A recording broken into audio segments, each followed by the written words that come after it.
1876 থেকে 1880 সাল পর্যন্ত। টাইম পিরিয়ডগুলো বলে দিচ্ছি একটু। লর্ড মেয়র হচ্ছে 1869 থেকে 1872 সাল পর্যন্ত। লর্ড মেয়র পরে লর্ড নর্থব্রুক 1872 খ্রিস্টাব্দে সিভিল সার্ভিস পরীক্ষায় পাশ করেছিলেন আমাদের এস এন ব্যানার্জি। তারপরে মেয়র পরে আসবে নর্থব্রুক 72 থেকে 76, তারপরে আসবে লিটন 76 থেকে 80, তারপরে আসবে রিপন 80 থেকে 84, তারপরে আসবে ডাফরিন 84 থেকে 88 সাল পর্যন্ত।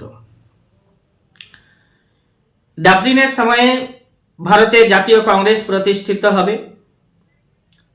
1885 খ্রিস্টাব্দে বোম্বাইতে গোকুলদাস তেজপাল সংস্কৃত কলেজে 72 জন সেখানে ডেলিগেটস থাকবে। এই আইএনসি গঠন করেছিলেন যার নাম আমরা নিই A.O. হিউম। এবার জাতীয় কংগ্রেসকে আমরা এটাও জানি যে হিউম আর ডাফরিনের সময় এটা হয়েছিল। হিউম ব্রিটিশ সার্ভেন্ট ছিলেন, এক্স সার্ভেন্ট ছিলেন। হিউম ও ডাফরিনের ষড়যন্ত্রের ফলশ্রুতি বলা হয় কংগ্রেসকে, কংগ্রেসের প্রতিষ্ঠাকে। প্রথম যখন জাতীয় কংগ্রেসের সেশন হয়েছিল বোম্বাই গোকুলদাস তেজপাল সংস্কৃত কলেজে, সে সময় চেয়ারম্যান ছিলেন আইএনসির প্রথম চেয়ারম্যান W.C. ব্যানার্জি। তারপরে দাদাভাই নওরোজি 86 খ্রিস্টাব্দে, তারপরে বদরুদ্দিন তায়েবজি প্রথম মুসলিম chairman of Indian National Congress হয়েছিলেন। তারপরে প্রথম ইংরেজ chairman of Indian National Congress George Yule. Dadabhai Naoroji বারবার বলি যে 1886, তারপরে 1893, তারপরে হচ্ছে 1906 সালে হয়েছিলেন chairman of Indian National Congress. আইএনসির চেয়ারম্যান 1907 সালে হয়েছিলেন রাসবিহারী ঘোষ। সেই সময় জাতীয় কংগ্রেসের বিভাজন হয়েছিল।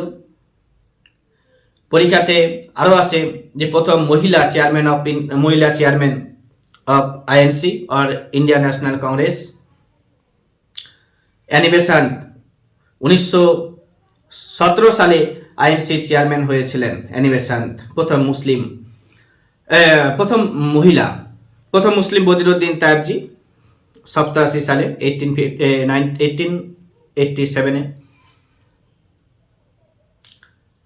তারপরে প্রথম ভারতীয় জাতীয়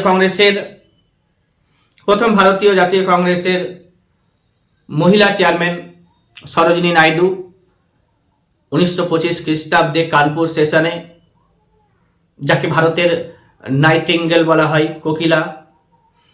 তিনি পরবর্তীতে প্রথম মহিলা রাজ্যপাল হয়েছিলেন।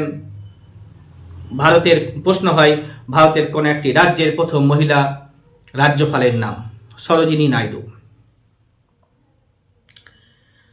আর প্রথম চিফ মিনিস্টার, মুখ্যমন্ত্রী সুচেতা কৃপালনী। এই সুচেতা কৃপালনী হচ্ছেন আচার্য জে.বি. কৃপালনী এর ওয়াইফ। আচার্য জে.বি. কৃপালনীও একবার ভারতের জাতীয় কংগ্রেসের চেয়ারম্যান হয়েছিলেন। কবে? যখন ভারত স্বাধীনতা লাভ করেছিল 46 সালে এর অধিবেশনের সময় নির্বাচিত হয়েছিলেন। 47 সালে তিনি জাতীয় কংগ্রেসের চেয়ারম্যান ছিলেন। সেই সময় ভারত স্বাধীনতা লাভ করেছিল। আমাদের সুভাষচন্দ্র বসু 2 বার জাতীয় কংগ্রেসের চেয়ারম্যান হয়েছিলেন। 1939 খ্রিস্টাব্দে এবং 1938 খ্রিস্টাব্দে। 1938 খ্রিস্টাব্দে হরিপুরাতে হয়েছিলেন এবং 1939 খ্রিস্টাব্দে ত্রিপুরী সেশনে হয়েছিলেন। পট্টবী সীতারামাইয়াকে হারিয়ে তিনি জাতীয় কংগ্রেসের চেয়ারম্যান হয়েছিলেন। জওহরলাল নেহরু 3 বার হয়েছিল। 1929 খ্রিস্টাব্দে লাহোর সেশনে পূর্ণ স্বরাজের দাবি তুলেছিলেন। এরপরে 1936 সালে এবং 37 সালে পরপর 2 বার জাতীয় কংগ্রেসের চেয়ারম্যান হয়েছিলেন জওহরলাল নেহরু। এরকম ইনফরমেশন বেসড অনেক ভিডিও তোমরা পাবে, দেখবে। আমার প্রত্যেকটা ভিডিওতে আমি আলতু ফালতু জিনিস পড়িও না, মনেও রাখি না। বেশ কিছু প্রশ্ন আছে আমি কখনোই পারবো না, ভুলে যাই, থাকে না মনে। আবার যেগুলো আমি গঠনমূলক সেগুলো আমি ভিডিও আকারে দিচ্ছি। তবে বেশ কিছু ছোটোখাটো পরীক্ষা হয় যেগুলোতে উল্টো পাল্টা প্রশ্ন হয়, যার জন্য আমি 2-4 দিন আলাদাভাবে পড়াশোনা করে বোর্ডে লিখে দিয়ে সেটা আমি তোমাদেরকে বলেও দিই। আচ্ছা, এই যে আলোচনা চলতেই থাকবে। সন্ধ্যা পত্রিকা, আমাদের এস এন ব্যানার্জি, সন্ধ্যা পত্রিকার সম্পাদক হচ্ছে ব্রহ্ম বন্দ্যোপাধ্যায়, ভুল বললাম। এবার হচ্ছে যে এস এন ব্যানার্জি সন্ধ্যা পত্রিকার সম্পাদক ব্রহ্ম বন্দ্যোপাধ্যায়, আর এস এন ব্যানার্জি বঙ্গভঙ্গকে বললাম একটি গুরুত্ব জাতীয় বিপর্যয় বলেছিলেন। Bengal united is a power, Bengal divided will pull several different ways, কে বলেছিলেন? Herbert Risley. বঙ্গভঙ্গ করা হয়েছিল 1905 খ্রিস্টাব্দে 16 তারিখে অক্টোবর মাসে। সার্ভেন্টস অফ ইন্ডিয়া সোসাইটি 1905 খ্রিস্টাব্দে, সার্ভেন্টস অফ ইন্ডিয়া সোসাইটি 1905 খ্রিস্টাব্দে গোপাল কৃষ্ণ গোখলে গঠন করেছিলেন। রাষ্ট্রগুরু বলা হয় এস এন ব্যানার্জিকে। The practice of sati was declared illegal by Lord William Bentinck. এটা একটা ভালো কাজ যেটা লর্ড উইলিয়াম বেন্টিং করেছিলেন 1829 খ্রিস্টাব্দে। রাজা রামমোহন রায় এর নাম এখানে যুক্ত, তিনি সুপারিশ করেছিলেন। তালিকোটারের যুদ্ধ 1565 খ্রিস্টাব্দে, তালিকোটারের যুদ্ধ 1565 খ্রিস্টাব্দে স্বরাজ কথাটি প্রথম উচ্চারিত হয় দাদাভাই নওরোজির সময়ে। বাংলার মাটি বাংলার জল, রবীন্দ্রনাথ ঠাকুরের গান। সঞ্জীবনী পত্রিকা, কৃষ্ণকুমার মিত্র ছিলেন সম্পাদক।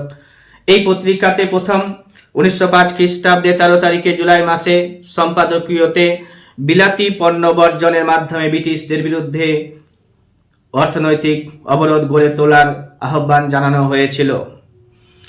কোন পত্রিকায় প্রথম বঙ্গভঙ্গের বিরুদ্ধে প্রতিবাদ জানানো হয়েছিল? কোন পত্রিকায় প্রথম বঙ্গভঙ্গের বিরুদ্ধে প্রতিবাদ জানানো হয়েছিল?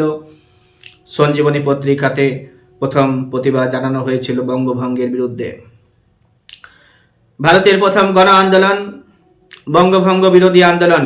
ভারতের প্রথম গণ আন্দোলন বঙ্গভঙ্গ বিরোধী আন্দোলন। সারা হিন্দুস্তান মে জ্বালামুখী ফুটেগি, এস এন ব্যানার্জি বলেছিলেন 1905 খ্রিস্টাব্দে 16 তারিখে অক্টোবর মাসে রামেন্দ্র সুন্দর ত্রিবেদীর আহ্বানে। 1905 খ্রিস্টাব্দে 16 তারিখে অক্টোবর মাসে রামেন্দ্র সুন্দর ত্রিবেদীর আহ্বানে সারা বাংলায় অরন্ধন পালিত হয়। দ্য টাইমস পত্রিকার সম্পাদক ভ্যালেন্টাইন চিরল এর গ্রন্থ ইন্ডিয়ান আনরেস্ট। অত্যন্ত কৌতূহল উদ্দীপক এই গ্রন্থে তিনি বালগঙ্গাধর তিলককে ইন্ডিয়ান আনরেস্ট বা ভারতের অস্থিরতার জনক বলেছেন। কার্লাইল সার্কুলার জারি করা হয় 1905 খ্রিস্টাব্দে। কার্লাইল সার্কুলার জারি করা হয় 1905 খ্রিস্টাব্দে 10 তারিখে অক্টোবর মাসে। বন্দে মাতরম পত্রিকার সম্পাদক বঙ্কিমচন্দ্র চট্টোপাধ্যায়, যুগান্তর পত্রিকার সম্পাদক বারীন্দ্র কুমার ঘোষ ও ভূপেন্দ্রনাথ দত্ত। বন্দে মাতরম এটি ছিল ইংরেজি দৈনিক পত্রিকা। বন্দে মাতরম এটি ছিল ইংরেজি দৈনিক পত্রিকা। 1906 সালের অক্টোবর মাসে এটি প্রথম প্রকাশিত হয়। লন্ডন থেকে এটি প্রকাশিত হয়। অরবিন্দ ঘোষ ইহার সম্পাদক ছিলেন। এটি ছিল ইংরেজি দৈনিক পত্রিকা। 1906 খ্রিস্টাব্দের অক্টোবর মাসে এটি প্রথম প্রকাশিত হয় লন্ডন এর থেকে এটি প্রকাশিত হয়। অরবিন্দ ঘোষ ইহার সম্পাদক ছিলেন। বঙ্গভঙ্গ একটি মীমাংসিত ঘটনা, স্যাটেল ফ্যাক্ট, এই কথা বলেছিলেন কার্জন। এই বঙ্গভঙ্গ রদ এর কথা ঘোষণা করা হয়। এই রদ এর কথা ঘোষণা করেন যে তার নাম হচ্ছে ইংল্যান্ডের রাজা পঞ্চম জর্জ। ইংল্যান্ডের রাজা পঞ্চম জর্জ 1920 খ্রিস্টাব্দে এস এন ব্যানার্জিকে, রাষ্ট্রগুরু সুরেন্দ্রনাথ বন্দ্যোপাধ্যায় স্যাটেল ফ্যাক্টকে আনস্যাটেল করতে চেয়েছিলেন। 1920 খ্রিস্টাব্দে এস এন ব্যানার্জিকে স্যার উপাধি দেওয়া হয়েছিল। 1920 খ্রিস্টাব্দে এস এন ব্যানার্জিকে স্যার উপাধি দেওয়া হয়েছিল। S N Banerjee